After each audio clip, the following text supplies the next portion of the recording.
Hello my beautiful souls! Welcome sa ating tarot reading sessions. Keep in mind, general reading po ito. Maaaring mag-resonate, maaaring hindi. Kunin nyo na lang po kung para sa inyo and leave the rest. Maaaring mag-shift the energies or magkabaliktad ang sitwasyon. Kaya kayo na pong bahala kung saan kayo nakalugar sa reading natin. So, let's see.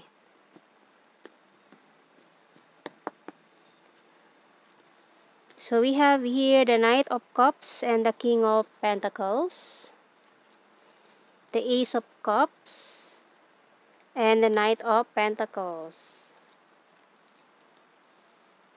Queen of Pentacles and the Nine of Swords, Eight of Wands and Ten of Wands. Bottom card is the Devil.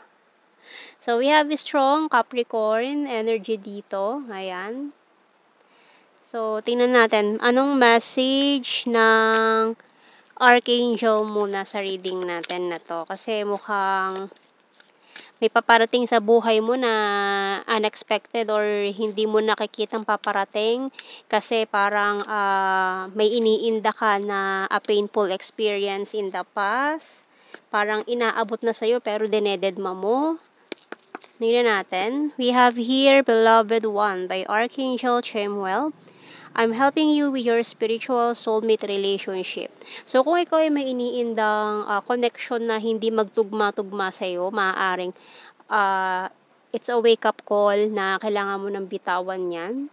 Kasi kung nagpapabigat lang to sa'yo, ano na yan parang burdens na lang yan sa'yo, excess baggage na kailangan mong bitawan na nagbibigay lang ng kalungkutan sa buhay mo.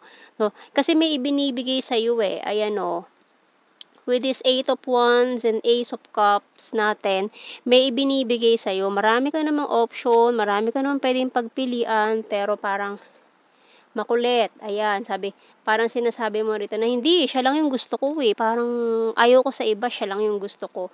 So, parang nababaliwala, nasasayang yung mga opportunities, yung tao na mas deserving sana sa pagmamahal mo na nasasayang or nasayang mo doon sa maling tao. No, may obsession energy kasi dito na mahirap tanggalin, kaya parang nahihirapan kang ma-overcome yun or malampasan yan. So, tingnan natin sa mga signs and symbol cards natin dito. And tapos ginaguide ka pa ng Archangel Chamuel natin para makita mo talaga kung sino ba yung karapat-dapat na paglaanan mo ng atensyon, yung love na nasasayang mo sa maling tao. Okay, so tingnan natin, we have here, the snake. Ayan Maaring you're dealing with this kind of energy or karmic partner. So, itong mga karmic relationship na ito is, ano lang yan karmic lessons lang yan. So, hindi yan tinatambayan. Yan ay binigay or pinagdaanan mo para matuto ka sa buhay. Hindi yung tatambayan mo yan, nanamnamin mo yan, or ayaw mong bitawan kasi na-obsess ka rin sa taong yun, 'di ba? So, magnifying glass. So, someone here is looking for you or kailangan mo nang hanapin talaga yung taong para sa'yo. Hindi habang buhay kailangan mo magmukmok dyan sa isang sulok, umiyak, iyakan yung taong yan na binaliwala ka naman, 'di ba? So, maring karmic lessons yan na kailangan mo nang lampasan ngayon with this coins and snake na kailangan mo nang makita yung reality. Kasi mukhang nabulag ka sa fake. Like these coins. So, itong coins na ito ay actually isang coin lang talaga yan. Ito ang original and this one is the reflection. Ayan. So, kumbaga parang namuhay ka sa illusion. Ayun. Sa illusion. Ito, parang naniwala ka dito sa illusion na ito na fake. Ito ang hanapin mo yung original. Kasi ito is wala parang nagdelulu ka lang dyan, no? Itong original coin na ito or yung tao na talagang nakalaan para sa'yo, hindi ka na malulungkot dyan, happiness na lang yung pagdadaanan nyo together at malalampasan yung mga suliranin sa buhay. Kasi kung magpapatali ka dito, sa snake na to, habang buhay kang magiging miserable, no? Habang buhay ka sa energy ng Nine of Swords na to. So, kailangan mo makawala dyan. Kailangan mong bitawan yung mga nagpapabigat sa buhay mo with this Ten of Wands. Kasi ang dami nito, yan, with this Eight of Wands natin, binabaliwala mo. Itong new beginning na coming in for you. Dalawang kabalyero pa yan. Maaari may mga options ka pa na naghihintay dyan, pero binabaliwala mo. Sayang naman ang mga opportunities. Ayan, key. Sayang din ang opportunity na maging masaya ka with the right person. So, we have here, ayan, mirror and ring. So, maaaring, ayan,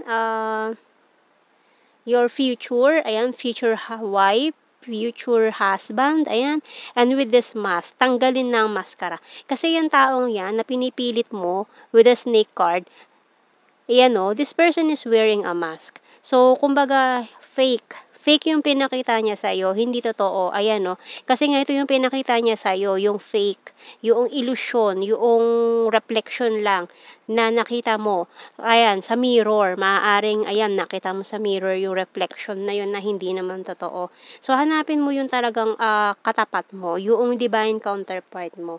Okay, so mukhang natanggal na rin yung maskara ng taong yan, kaya nalugmok ka dito sa kalungkutan na parang pinipilit mo pa rin kahit hindi na dapat ipilit pa yung mga bagay-bagay na tapos na. So, tingnan natin sa Tarot Messages Oracle Cards. Kasi kung babaliwalain mo yung taong nakalaan para sa'yo, parehas lang kayo malulugmok sa sadness or magiging lonely forever, for life. So, tingnan natin. We have here, I want to marry you someday.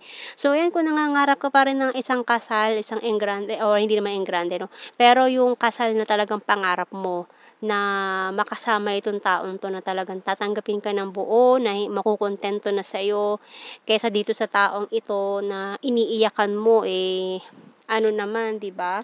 So, you're my rest and my healer. So, maaaring parehas kayo na maging healer ng isa't isa. Lalo na kung may mga parehas kayong pinagdaanan ng mga hindi magandang experiences na kukumpleto pala sa inyo. So, maaaring ito na ang kukumpleto sa iyo pero binabaliwala mo. So, sayang. So, we have here, I'm a liar. So, tanggalin na yan, eliminate na sa buhay yung mga ganyang energy, letting you go, walking away. Can you forgive me? I'm so in love with you and strong and independent. So, yung bottom card natin, powerful and discipline.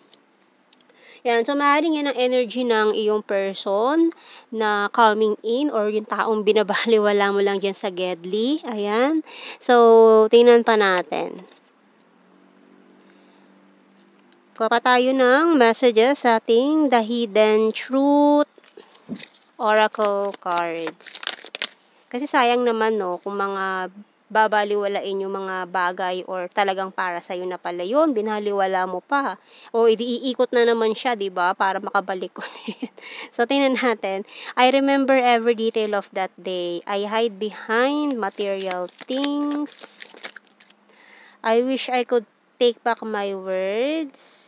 I'm grateful for the spiritual lesson. Ayan, mga mga lessons yan yung mga pinagdaanan mo na hindi kailangan tambayan. So, kailangan lang daanan niya, lampasan, daanan, hindi yung tatambayan mo dyan.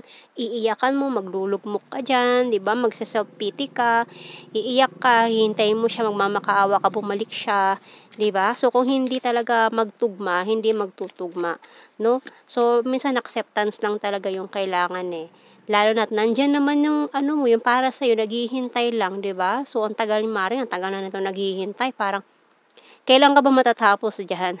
Kaya ba today? 'Di ba? Parang nagrereklamo na siya na, kaya ba today? Hanggang kailan ka diyan? So, overtime ka pa? Parang naiinip na 'tong taong 'to I'm becoming a better person. I wish I could share my good news with you. I regret lying to you and I lost myself for a little while. I bury myself in work to forget you. So, maaaring ayan, may mga o maaaring itong person mo na kinakalimutan ka na or pilit ka ng, kasi parang ayaw mo hindi ka makipag-cooperate ayaw makipag-cooperate dito in denial stage, na yung gustong-gusto niyang tao is inayawan na siya or iniwan na siya. Pero itong taong to na para sa'yo naghihintay lang dyan sa Gedli, parang O sige, tapusin mo muna yan. Dito lang ako mag-work lang muna ako dito para makalimot-limot din na ini-ignore mo ko. 'Di ba, mga ganyan? So, tingnan natin, kuha tayo ng initials, maaaring initials ng pangalan nyo or anything na pwedeng mabuo na connected dito sa inyo, no? So, tingnan natin. Kasi sayang kung babaliwalain nyo na lang yung mga person na para sa inyo at ipipilit nyo yung hindi naman dapat. Meron tayong HD. Ayan Talagang pinapakita pa sa'yo in HD.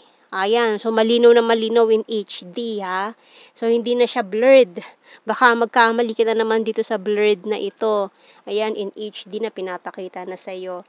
We have here V, P, E, Z, A, O, S, B, and J, Y, U.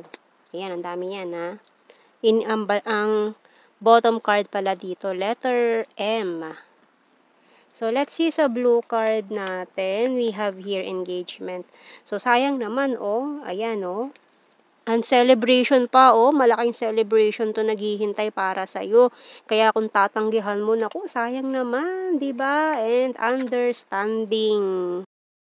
So, lumabas pa yung 11-11, Maaaring, this is your twin flame pala or soulmate or kung ano man pwede nyo i-label dyan, past life lover or kung ano man, So, ayan, tingnan natin sa general signs and messages natin dito. Maaaring, mga keywords na lang ito, ha. Hindi na natin kailangan i-explain. Alam nyo na mga meaning nito. Ayan, very basic. We have here beautiful. So, ayan, maaaring ikaw yung pinakamaganda, the greatest of them all, the fairest of them all, para dito sa taong to. Ayan, wala nang hihigit sa'yo. And quiet person, maaaring characteristics ninyo or siya or ikaw. We have here killer smile, number 8, special number. We have, ayan twin flame. So, ang lakas ng energy ng twin flame dito, maaaring ini-ignore mo lang pala yung taong para sa'yo, di ba? So, we have here eye contact, popular, number 10, fire sign, Aries, Leo, Sagittarius, Aquarius, and Cancer sign. High expectations, Gemini, shy at first, confusing, sweet, and ayan magi-stock lang lagi yan sa'yo. Weird, travel, talented, and yan, your future lover is just waiting around the corner. So, yan ang ating reading, my beautiful souls. Thank you for watching. Take care and God bless. See you in our next reading, guys. Bye-bye.